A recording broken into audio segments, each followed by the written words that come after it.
ഓം ചണ്ഡാകാരം ഭുജഗശയനം പത്മനാഭം സുരേശം വിശ്വാധാരം ഗഗനദൃശം മേഘവർണം ശുഭാംഗം ലക്ഷ്മീകാന്തം കമലനയനം യോഗിധ്യാനഗമ്യം വന്ദേ വിഷ്ണു ഭവൈരം സർവലോകൈകനാഥം. ഓം നമോ ഭഗവതേ വാസുദേവായ. നമോ ഭഗവതേ വാസുദേവായ. ഓം ശ്രീകൃഷ്ണായ പരബ്രഹ്മണേ നമഃ. എല്ലാ സജ്ജനങ്ങൾക്കും ഗുരുവായൂരപ്പൻ നാമത്തെ സാഷ്ടാംഗ പ്രണാമം. ശ്രീകൃഷ്ണ ചരിതാമൃതത്തിൽ കൃഷ്ണ കുടുംബത്തിൻ്റെ സന്താന വഴിയെപ്പറ്റിയാണ് നാം ചിന്തിക്കാൻ തുടങ്ങിയിരുന്നത്.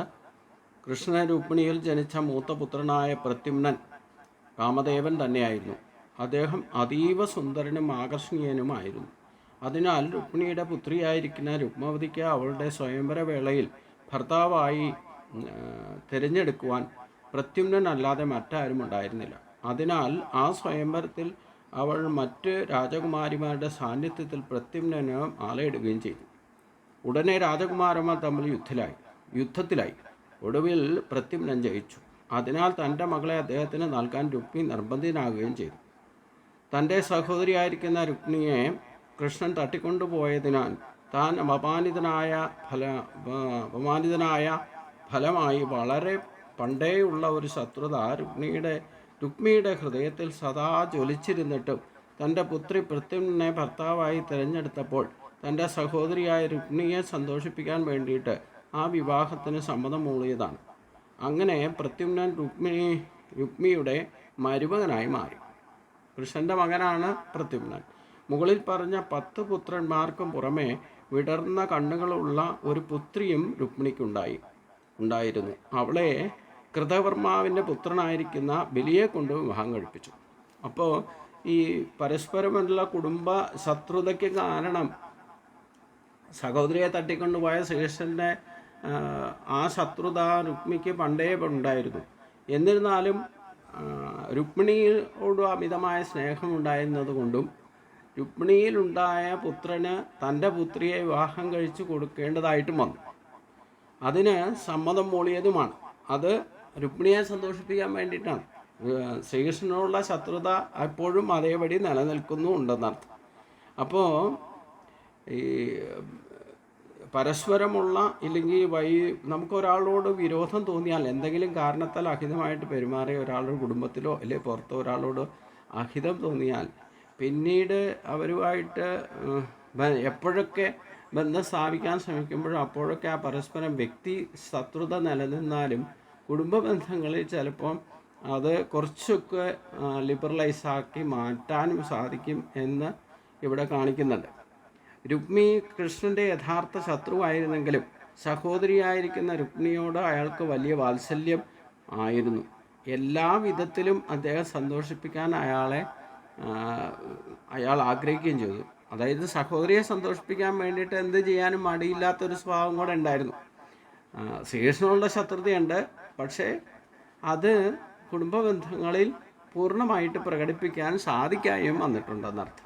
അതനുസരിച്ചുകൊണ്ട് രുക്മിണിയുടെ പൗത്രനായ അനിരുദ്ധന്, അതായത് പ്രദ്യുമ്നൻ്റെയും പുത്രന് അനിരുദ്ധന് വിവാഹപ്രായമായപ്പോൾ രുക്മിണി തൻ്റെ പേരക്കുട്ടിയെ രോചനയെ അവൾക്ക് കൊടുക്കുകയും ചെയ്തു.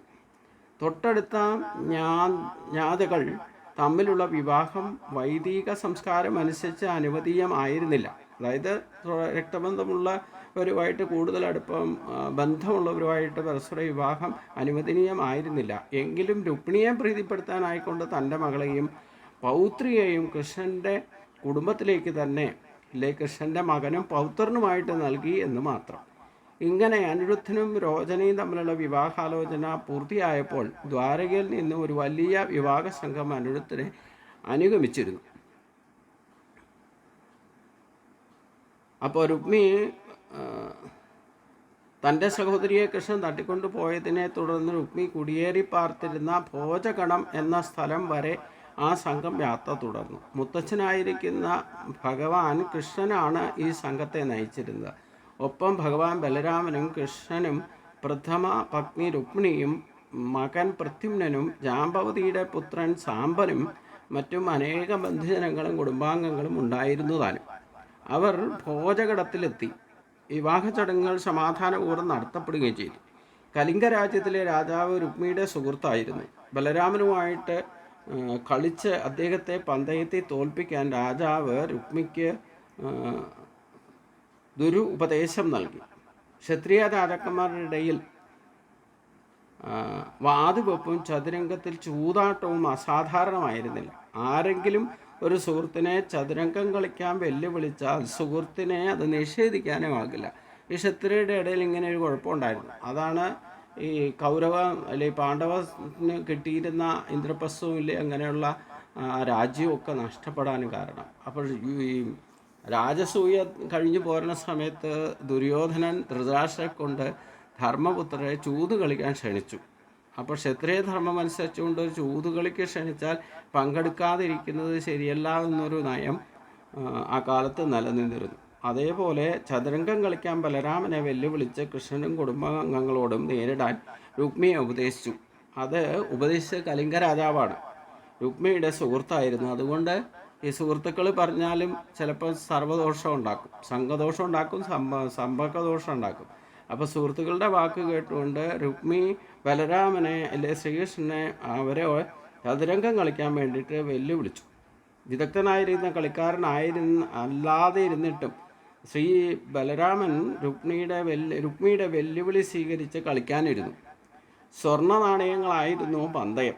ദ്രവ്യം ആദ്യം ബലരാമൻ 100 നാണയം പന്തയം വെച്ചു, പിന്നെ 1000, തുടർന്ന് 10,000. എല്ലാ തവണയും ബലരാമൻ തോറ്റു. രുക്മിയാണ് ജയിച്ചത്.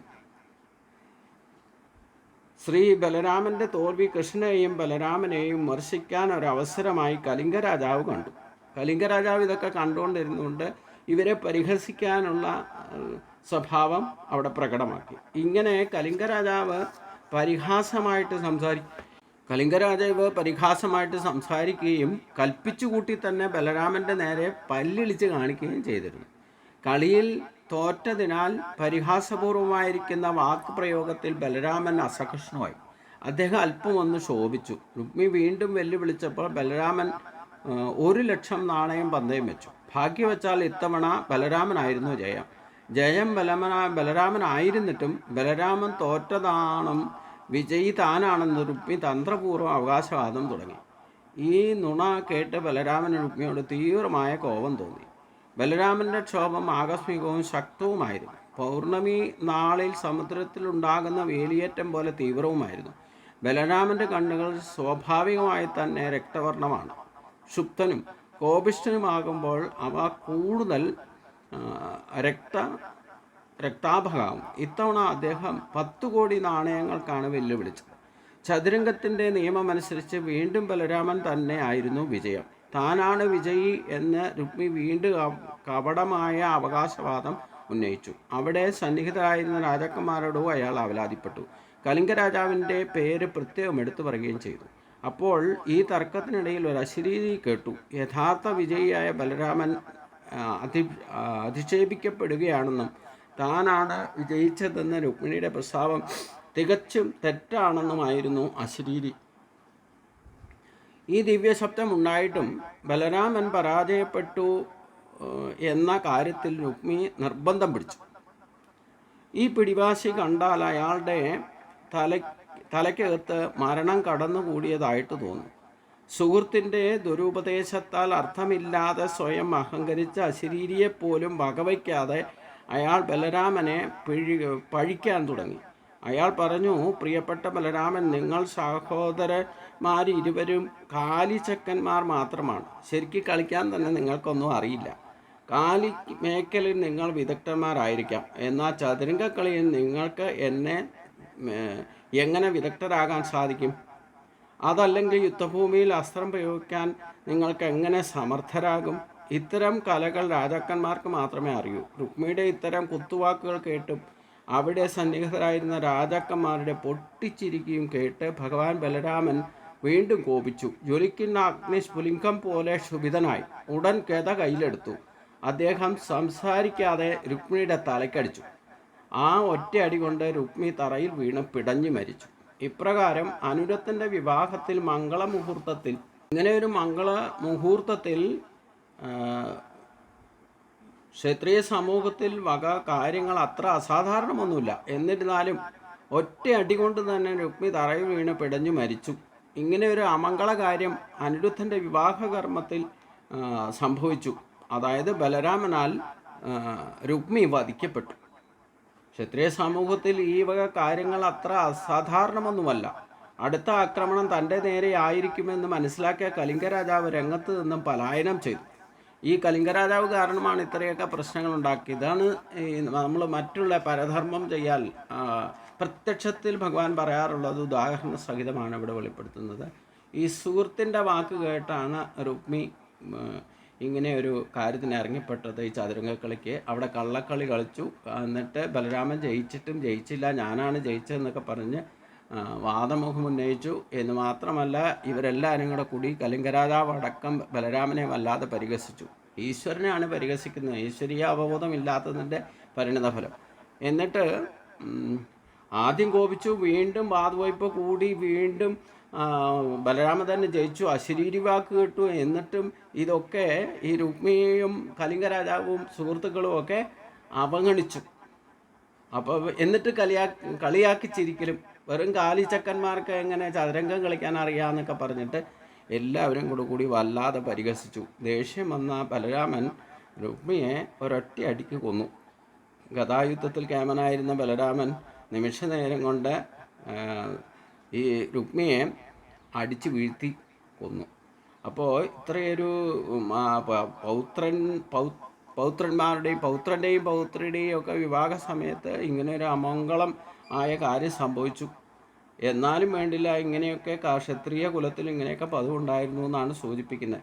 എന്തായാലും മനഃപൂർവ്വം കുറ്റപ്പെടുത്തുകയും കൃഷ്ണനെയും ബലരാമനെയും പല്ലിളിച്ച് കാണിക്കുകയൊക്കെ ചെയ്തതാണ് ഏറ്റവും വലിയ പ്രശ്നത്തിന് അല്ല. അതുകൊണ്ട് കലിംഗ രാജാവിൻ്റെ പിന്നാലെ പരക്കം പാഞ്ഞ് ബലരാമൻ ചെന്ന് അയാളുടെ ഗത കൊണ്ട് തന്നെ അയാളുടെ പല്ലുകളൊക്കെ തല്ലിക്കൊഴിച്ചു. രുക്മിയെയും കലിംഗ രാജാവിനെയും പിന്തുണച്ചിരുന്ന മറ്റ് രാജാക്കന്മാരെയും പിടികൂടി ബലരാമൻ അവരുടെ കൈയും കാലും ഗത കൊണ്ട് തല്ലി ഒടിച്ചു.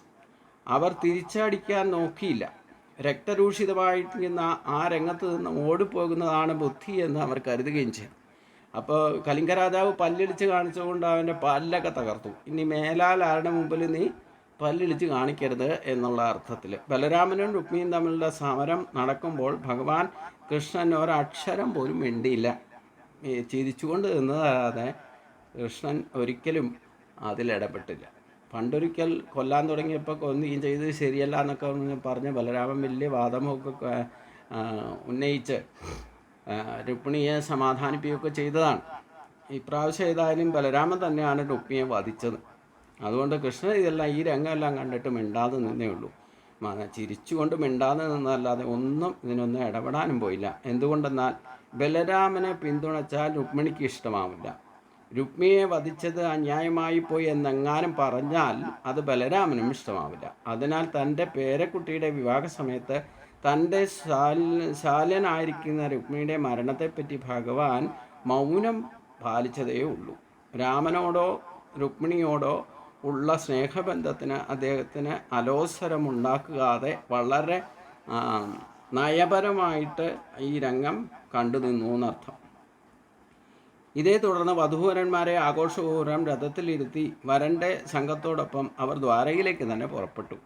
വരൻ്റെ സംഘം മധുസൂദനായിരിക്കുന്ന ഭഗവാൻ കൃഷ്ണനാൽ സദാ സംരക്ഷിക്കപ്പെട്ടിരുന്നു.